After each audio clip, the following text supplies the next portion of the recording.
Good evening, everybody. This is Kyle Goethe here from GoatFromReviews.com and the Goat From Reviews YouTube channel with my first reaction just out of the theater for Steven Spielberg's newest film, The Fabelmans. I just got out of a screening here for the Twin Cities Film Festival members, and this was quite a fantastic, intimate portrayal of Spielberg's life. It's autobiographical, although he changed the name so that he could movie-ize it a little bit, I'm sure.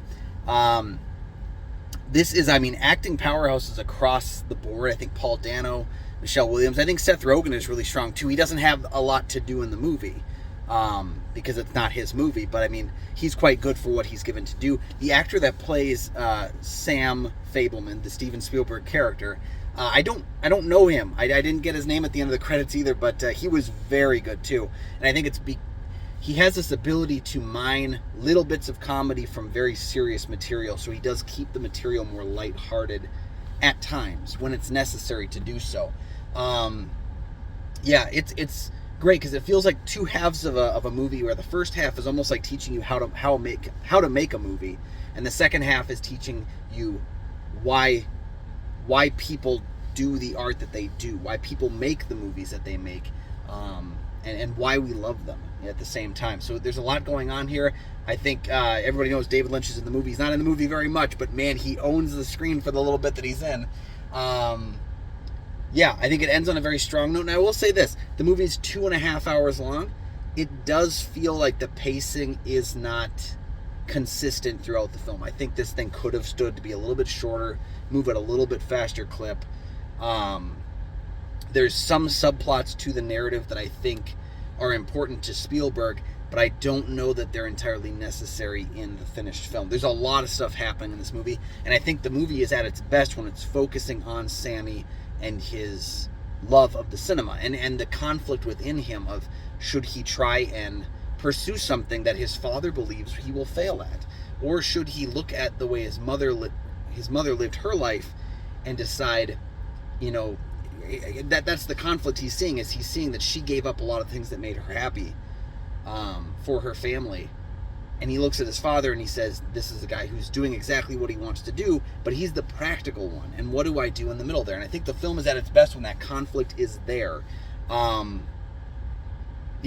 outside of that, I really enjoyed the film, but I think it's a little bit pacing wise too lengthy at times, particularly near the end of the film. I felt like the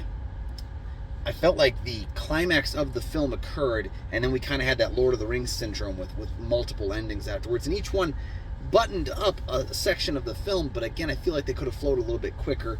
We knew where our film was at that point. We knew where our story was, and we could have left it off a little bit there too. Now, that being said, I said the same thing about Spielberg's West Side Story last year, and on second watch, the film flowed much better. So this could just be an issue of first viewing, that kind of stumbliness to it, where I think the second time maybe I'll like it more.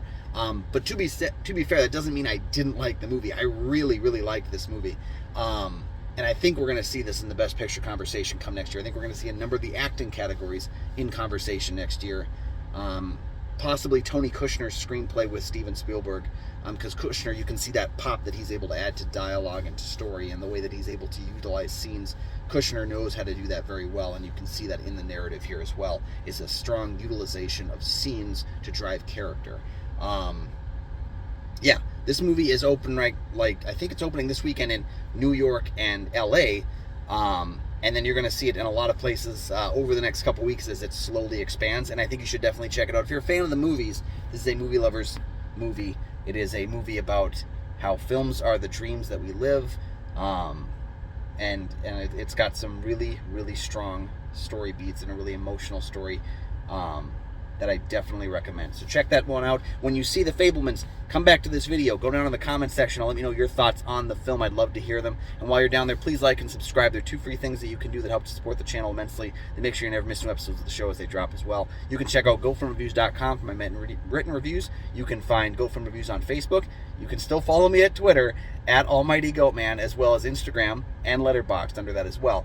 And you can find my show, Kyle and Nick on Film, that I co-host with Nick Plodchuk from the St. Paul Filmcast. We have new episodes Mondays, Thursdays, and Scary Movie Saturdays. Check out all those links. They're down in the description.